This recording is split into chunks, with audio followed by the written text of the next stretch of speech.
Oh, I'll wait for Jeremy.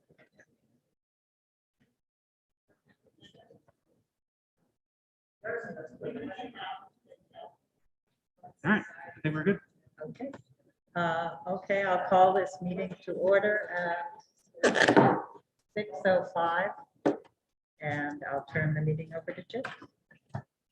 Okay, thanks. I know we have a couple of audience members, so let me just introduce myself. I'm Jim Meredith, Superintendent. And the purpose of tonight is to kind of go through where we are in the budget development process. We are not at the place where our budget is finalized or ready for the school committee to vote or adopt. But I want to kind of give a big picture overview. The school committee has seen the original draft that was shared with them. And we have all of our school administrators with us this evening. So if there are specific questions after the presentation, and the administrators are here, if there's information that they can share with you, they're happy to do so. So let me just get this set up for those of you that are on screen.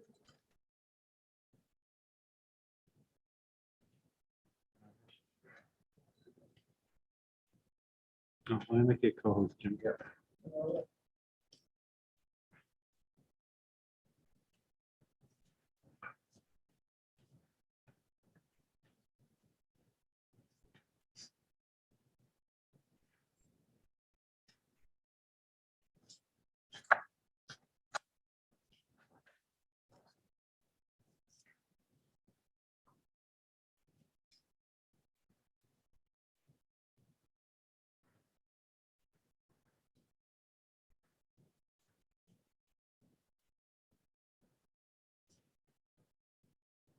Big enough?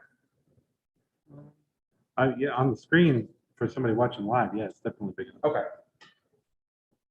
All right, so there is a lot of information here, but I just want to kind of go through what is displayed. So first of all, the budget for the 2021-22 school year, which is the year that we're currently in, is here as a reference. This is what the school committee approved back in February of 21. But in actuality, things didn't play out exactly as we anticipated. There are some numbers that changed, and they're all highlighted in yellow. The big items are that the support that we got from the state in regional transportation went down quite a bit, a little over 100,000. The non-public transportation, they zeroed out. This is well after the fact, after our budget was passed. On the good side, the amount of money that we brought in from tuitions to our district went up pretty significantly after the budget was adopted as well.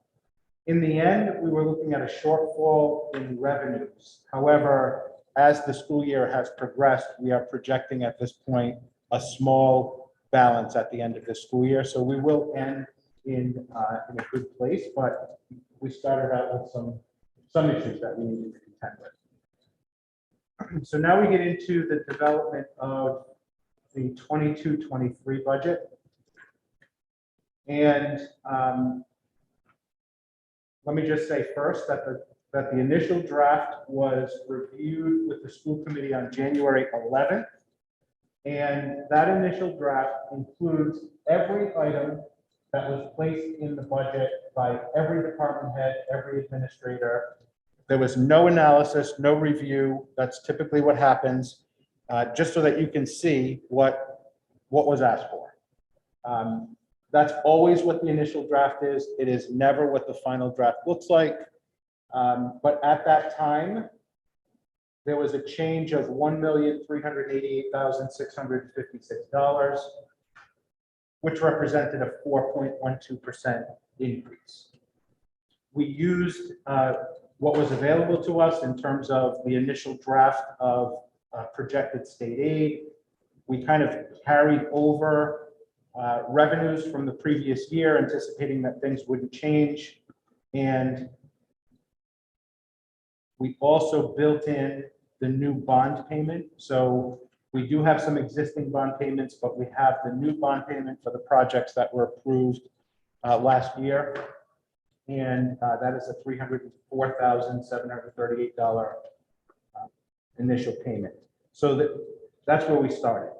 And you can see that if we didn't change anything, the impact would be 9.13% in one town, 7.35% in the other town, which obviously is not going to happen. And again, this has to do with the fact that it was the initial. There's a lot of stuff in that we've already pulled, and we need to account for that initial bond payment. I would also just like to point out, before I get into where we are currently, that there has been a slight adjustment to what we previously reported as the population percentages. So on the initial draft, Exeter was showing 48.51% of the student population, and West Greenwich 51.49%. There has been a shift of 2 students, and it is now 48.63% Exeter, 51.37% for West Greenwich. These are 2 students that have always been here, but they moved from one town to the other, and we didn't get verification of their new address until after the initial population percentages were calculated, but we've made that correction at this point. Okay, so let's see where we are currently. In the current draft of the budget, we are at 34,694,546. So in the time period between the initial draft on January 11th and tonight, January 26th, we have reduced the increase from just shy of 400,000, or 1.4 million, to just under $1 million. So it's about a $400,000 reduction in operating requests to date. We're still working on it, but this is a process that takes some time. And I'll kind of go through where those changes came from in a minute. That would represent a 2.95% change. And remember, we started with a 4.12% change. So we've made some pretty good progress. We'll continue to do so as we move through the coming weeks. The other thing that happened in between the 11th and tonight is that on January 20th, the governor released his draft proposed budget for us to look at. This has been released to the legislature as well. And in his budget, there you can see that the state aid has remained the same, except he's projecting no increase, where previously we were expecting a slight increase. There is a small decrease in group home aid from 123,000 to 113,000. However, there is an increase in reimbursement for high-cost special education students. There's an insignificant change for English language learner support. We only get about $600. And our regional transportation amount increased from 933,583 to 1,026,722. So in total, on the 11th of January, we were projecting a total of just over 5.5 million in state aid. Now we're at 5,563,420 in state aid. So it actually in total has gone up by just shy of $53,000. Even though we lost some money in certain areas, the overall is a little bit higher than what we initially projected. So that is now built in. At last night's school committee meeting, there was a lot of action that took place, and I've incorporated all of that action into this draft as well. One thing we did not take action on was the movement of money into the post-employment benefit reserve, but that is something we said we would put on the agenda for February 8th. I am just building that in as a revenue here. Obviously, the school committee hasn't voted on it, but I think based on how last night went, that there's a chance that that's going to happen. So I'm just building that in as a revenue. And the other thing that we've changed is we are already projecting an increase in tuitions to our district. We know that we have a few students who are graduating this year who are tuitioned in, but we also have a number of students who have applied. And so we've accounted for 5 new tuition students after the kids that we currently have graduate. That will give us a slight increase in tuition from 317,000 to 349,000. We'll continue to monitor, and as students get accepted and commit, if there are more, we'll build in those additional tuitions. And remember, every piece of revenue that we get is the same as making a cut. They offset the impact to the taxpayers in the same way. Okay, so where did those changes come from? So we have met with every school, every department, and gone through line by line their budget requests. We have identified places where there were duplicate asks. Maybe somebody at the junior high school requested an item and it was also requested in the technology department. We've identified all those duplicates and removed them. We've also identified some things that people would love to have, but it's not a need. And some of those have been removed. And then in addition, at last night's school committee meeting, there were a number of transfers of requests from the operating budget to the reserve, the capital reserve accounts. So all of those items have been pulled out of the system and are reflected in these new numbers. So in terms of staffing, which we continue to monitor, we've had a number of retirements. A lot of those retirements were built in before the first draft, but we've had some retirements since, and that has saved us just shy of $100,000 in attrition savings. Based on our current enrollment in kindergarten, and then I was able to get my hands on the projection, the enrollment projection that we have professionally done by NESDEC. We are not projecting that we need a full 6 grade 1 classrooms. And we had budgeted for 6 grade 1 classrooms, so we removed one of those full-time teachers from the budget because we are pretty comfortable that that will not be a need. And then from the departments. So initially we removed $3,000 from the technology department, but after last evening, there was an additional $27,000 that has been removed and the expense has been transferred to the capital technology line. So there's a total of $30,000 that's been taken out of the tech department requests. From my office, there's an $11,085 reduction, and that most of that has to do with legal costs. So we were projecting a much more significant increase in legal costs, but that our situation has changed a little bit. There's still an increase, but it's not, we're not projecting it to be as significant.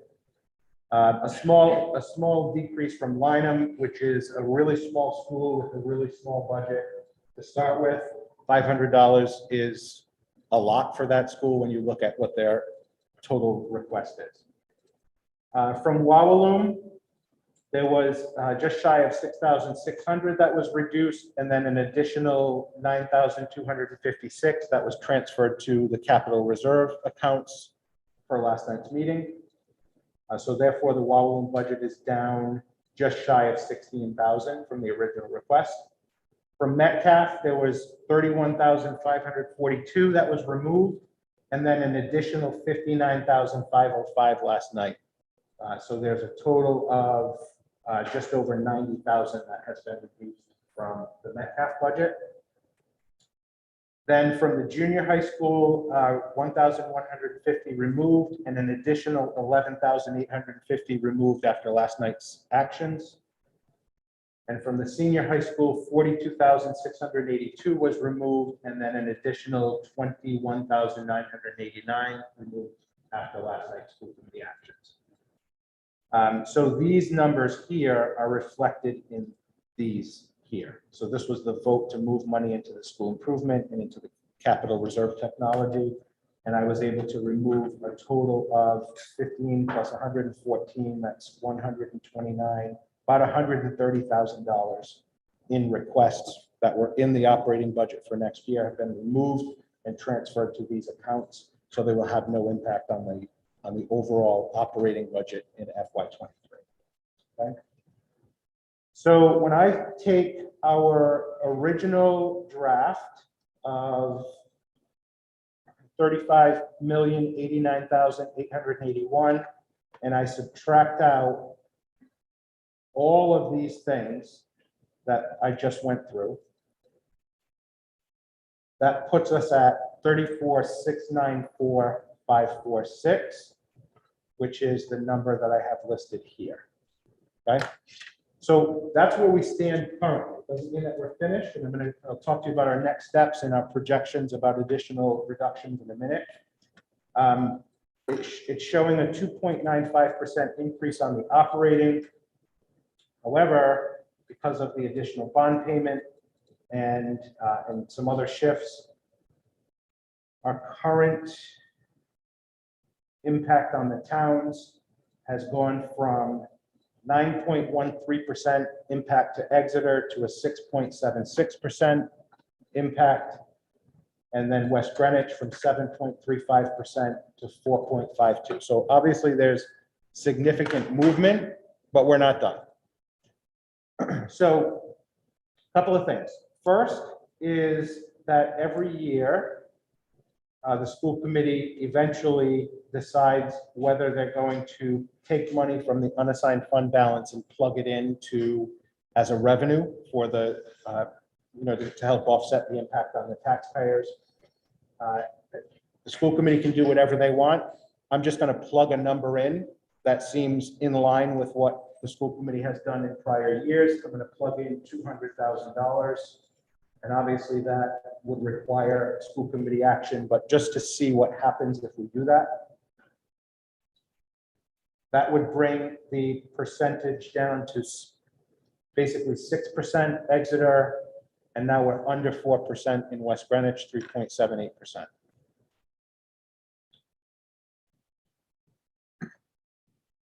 On top of that, let me just say that our big lines, the big areas that we are seeing increases are happening in 3 places. The first is in transportation. We have a 3-year contract with the transportation provider. There is an increase in transportation each year of the contract. Cost of transportation continues to go up, especially because of gas, propane prices, and so forth. But there's a $264,000 total increase in the request for transportation. There is a $208,200 increase for the cost of oil and propane. And everybody that has gone to fill up their gas tanks can understand that that makes a lot of sense. As of yesterday, this was a $271,000 number, but because we've since reduced that grade 1 teacher, that number has gone down. But we have a number of students who are still not enrolled in person in our schools. They are homeschooled. Their parents have kept them home as a result of the pandemic. We have teachers who have requested leaves of absence. And in some cases, the leave of absence request from the teacher and the number of students who did not come to our district allowed us to not replace that teacher when the leave of absence occurred. If we are anticipating that our students are returning and our teachers are returning, then we need to add those costs that we previously eliminated from the budget back in. And that totaled about $271,000. But again, because we reduced the grade 1 teacher request, that has now gone down to $201,000. So those 3 items alone represent a $673,000 increase over the prior year. And that's out of the $993,000 increase, which is where we are right now. So the most significant increases occur in these 3 areas. It doesn't mean that we're not working on it. We have identified some places where we're analyzing, and we are projecting that there will be some reductions here. But the reduction is not going to take us down to a zero increase in these three areas. Not a lot that we can do about that. Some other things that we're monitoring. We are monitoring the enrollment at the senior high school. That is a very lengthy process where the kids have to select their courses. And we always identify staff based on the classes that the kids have requested. We do not identify the staff first and then plug the kids in. We let the kids pick, and then we identify the staff based on what the kids want. There are in at least 2 departments an anticipated reduction that is coming, but we have to verify that based on the enrollment numbers. We are monitoring tuitions out of our district to charter schools, but it's too early to project those changes yet. That usually happens during the month of February, even late into February, sometimes right after the budget is eventually approved. But that's an issue that we deal with every year. We continue to monitor the career and tech tuitions. These are the kids that are coming in. It is very feasible that we'll have some additional tuitions based on the interest that we've received so far. We'll continue to monitor, and if we get more confirmations, we'll build that in as an additional revenue. We are also looking at special education tuitions, and we are monitoring in particular one tuition that we are anticipating has a very high chance of not being our responsibility next year, and that would be a significant savings. So I know our special ed director is working on that. And we will continue to monitor state aid because the governor has proposed something, but it doesn't mean that it will stay that way. We'll have to see how that plays out. In terms of the additional staff savings, anticipating some of the reductions at the high school and also a couple of minor reductions in other places, we could see up to an additional $125,000 or so in savings without impacting any programs. And so I wanted to just kind of give you an idea of what is potential.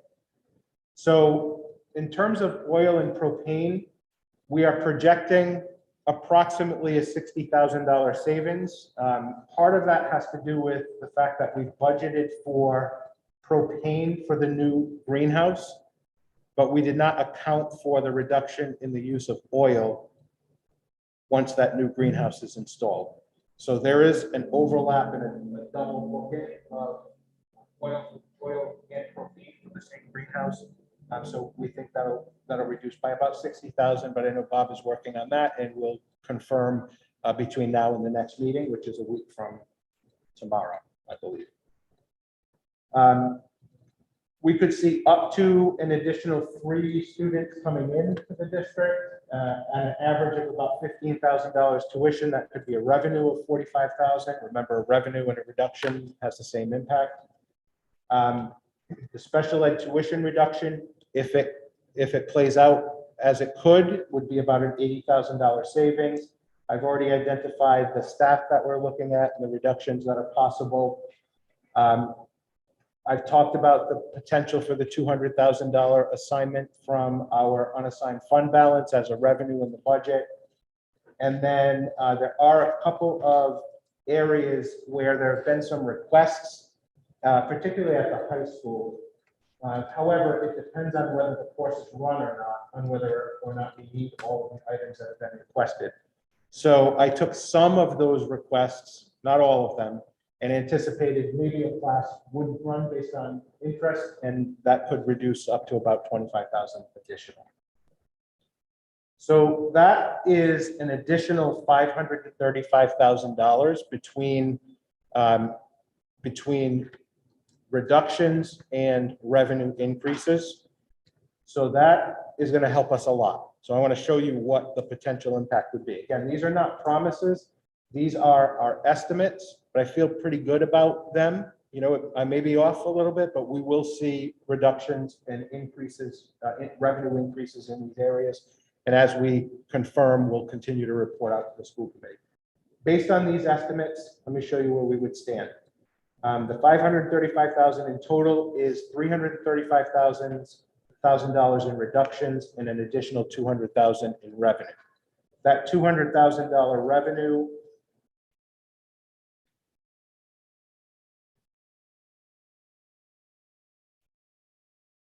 I already built in.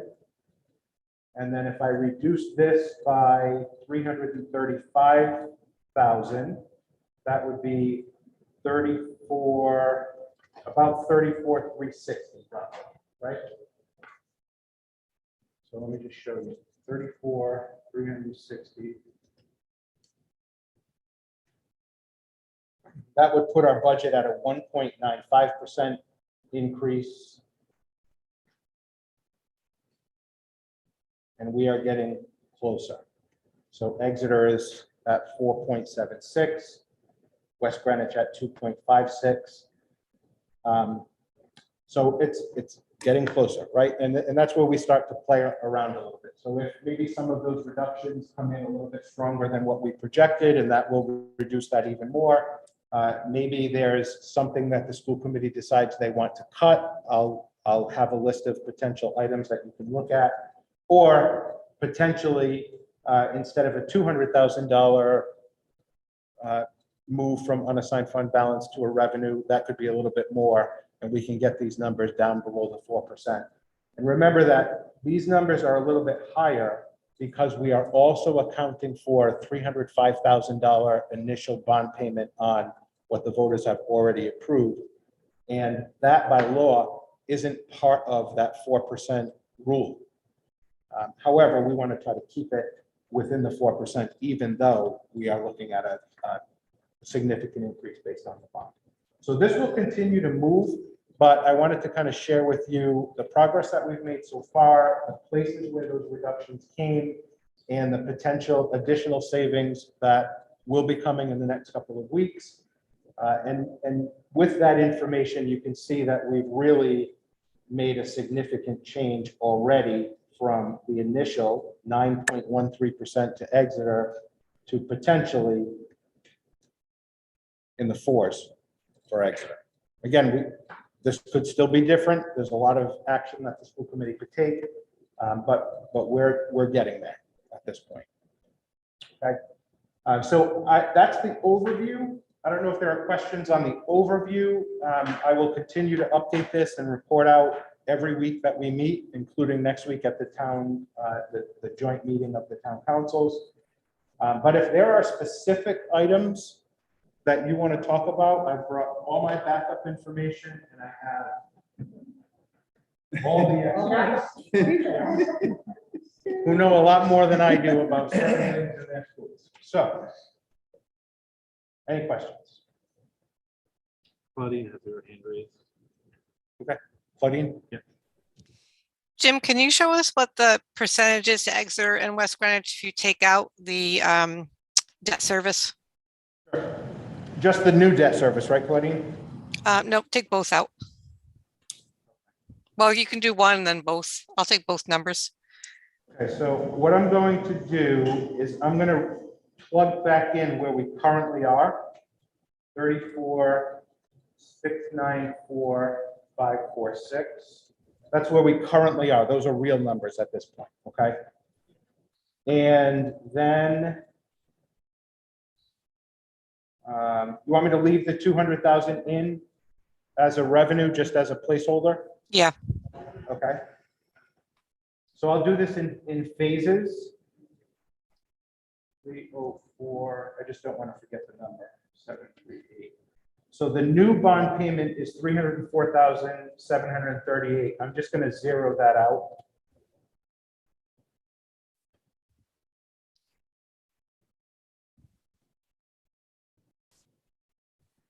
So it brings Exeter to 4.87. And this is before all those additional reductions that I've identified that have not been plugged in yet. So it certainly would bring both of the towns down. And then if I also remove the old bond payments, 380.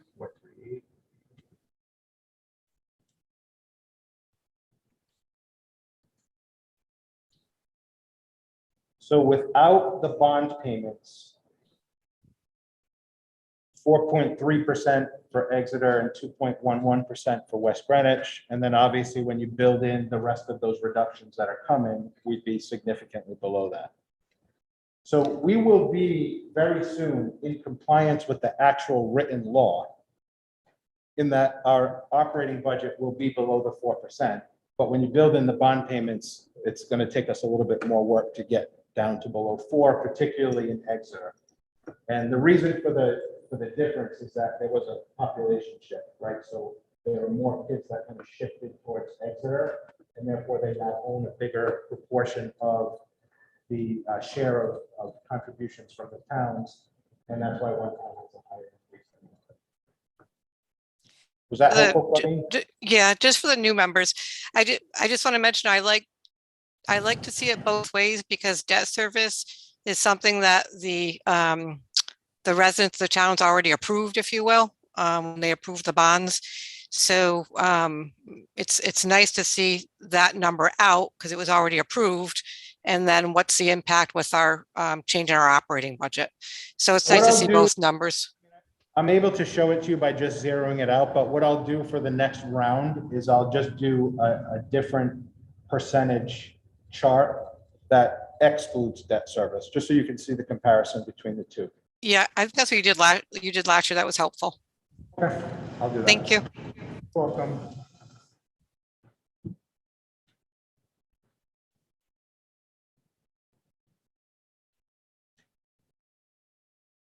Plugging these back in before I forget.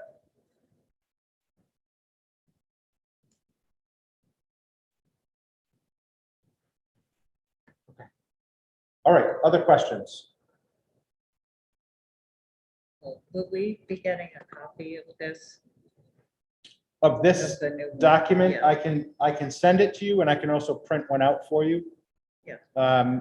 We also will be printing out new binder inserts for the next meeting, because a lot of changes have happened. You'll be able to see everything that's been pulled out. And when it was pulled out, we didn't just erase it. We put a 0 with an explanation of why it was pulled out. So some of the things that were pulled, for example, I'll give a couple of examples. There were some requests from the business department at the high school, which our curriculum director reviewed and said, these are appropriate expenses for the Perkins grant. So we pulled them out, put them in the Perkins grant. Not like we took them away, but when you see the notes in the updated binder packet, you'll see that it's 0, but transferred to Perkins. And then I forgot if it was the junior or the senior high school, there was a request for a bunch of new novels to support the ELA curriculum. And all of the support materials for the new ELA curriculum are covered under, it's an allowable expense under the ESSER funds, which is the money we got from the federal government for COVID-related things. So we pulled those out and transferred them into the ESSER 3 grant. So again, they're getting their novels, but the appropriate place that did not impact the operating budget and the taxpayers was in a grant. So we pulled them out. So you'll see that in the packet as well. It's still listed. It's just that it says 0 and the rationale for why it was pulled. Other things have just been deleted or reduced, and that's based on conversations that I had with the department heads and principals. And those notes are in that packet as well. So you'll get an updated packet. I'll make sure I print this out as well. Our next meeting is with the town council, so they'll get a copy of this, but I'll also send it to you electronically in the morning, just so that you have it. Okay. I was making adjustments to this up to like 3 o'clock this afternoon, because there was new information, and every time we get new information, we update. We want to keep it as up to date as possible. Audience questions? There's more to come. The next meeting is next Thursday. We'll be in a different place at that point as well. And I'll go through the changes that have happened since today at that next meeting. And we'll be closer to where we need to plan. Andrea has her hand. Okay, Andrea does? Yep. I don't see her hand up, but okay. Hey, Dan, can you hear me okay? Yes. Okay. So I know you mentioned around 15,000 per child is what we expect when we have enrollment in our CTE program. Yes. And I believe we have 5 currently at RIDE right now, pending approval for next year. They're not, well, they don't get approved. Oh, you mean new CTE programs? The new program. Yeah. Mhm. That we're submitting or have submitted new requests for? We haven't submitted yet the application period, but we are hoping to submit 5. Okay, so the application period, they haven't opened up the window for us to apply for these programs to be approved at the state level. But once they do open up the window, the plan is that we're submitting 5 new programs for state approval. Okay. So my question is, when does that window open? And then what is the date that we would know if they've been approved? Will that happen before the March 21st hearing? Will we be able to promote these? So the application period is opening on January 31st, and it is set to close at the moment. It was February 25th, because that's during February vacation. They're going to take it back next week to March 4th. Then programs have to get approved by both RIDE and then the Career and Technical Education Board. So it's not likely we're going to know by that date in March. We probably will not know until April. For those programs and pulling it outside kids is not something, unfortunately, probably outside at this point in time. It doesn't mean we won't have new applications once those get approved, but because they won't be formally approved until at least April, I think Stacy's right. It's hard to project, but Right. some of the programs that we're submitting for, I mean, all of them are great, but some of them are super unique as well. And so we anticipate that once they get out, once they get approved and we get word out, we're going to have kids coming to us and we'll anticipate additional tuitions, perhaps for next year, but certainly for the year after. Mm-hmm. And we can't really control what RIDE decides for their timelines. It's like, it's after everybody has already adopted their budget, it makes it really difficult, but that's how it is. And then the other thing that happens in March is the kids that want to go to charter schools, those kids have to apply prior to the end of February, and then on March 1st, they typically hold their lottery. And then shortly after that, I'll have the real numbers on which kids are going to the charter schools. We've projected based on historical enrollments, and we know which kids are leaving the charter schools because they're aging out. We typically do a decent job of projecting those expenses, but then we verify after March 1st. So that will be after the fact as well. It'll be after you adopt, but before the town adopts. Jim, I wasn't able to hear what the date is that the approvals are coming through for those CTEs. Okay, so we are expecting the approval to be at the end of, to begin at the end of March, but there's multiple approvals. They have to be approved at the state level, and then they have to be approved by the Career and Tech Board. So Stacy is projecting sometime in April where we would get notification of final approval, and I would suggest it's going to be closer to the end of April. Okay. We submit by March 4th. We have to submit our proposals for the new programs by March 4th, and then we anticipate final approval, hopefully for all of them, but I would expect at least for some of them by end of April. Okay, thank you.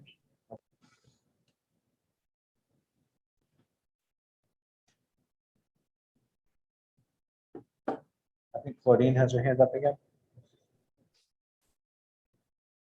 Claudine? Yeah, sorry. One more thing, kind of along CTE. So Marie and Stacy are going to be giving their presentation in the first meeting of February on the CTE and pathways. And one of the areas that I wanted to talk about, which I know you and Stacy and Marie are aware of, is marketing. So I just want to make sure I believe there's more money in the budget in the senior high budget on page 17 for marketing. I just want to make sure you're not taking that out. You're looking at reduced budget. Oh, that was something that we just added in. We actually did that marketing plan this year, which Stacy and Marie will talk about in their presentation at the next school committee meeting. Yep. And so that funding was added in last year. It's been really good so far. So obviously we're continuing that expense. That's not something that is on anybody's radar to take out of the budget. Okay. We're trying And to then, attract more. yeah, we need to attract more kids.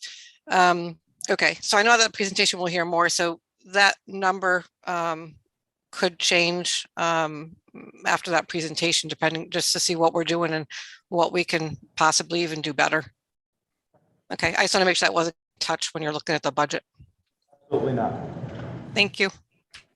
You're welcome.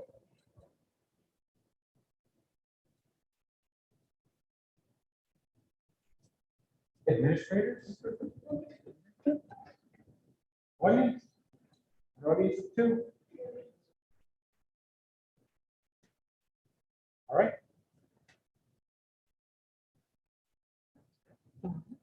I'll continue to keep you updated.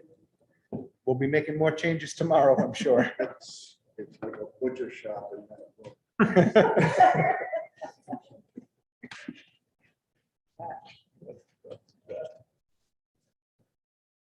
Okay, very good. Thank you. Thank you. You need a motion. We need a motion, yeah. Yeah. I'll motion to adjourn. So moved, All those in favor? favor? Aye. Bye. Bye. 6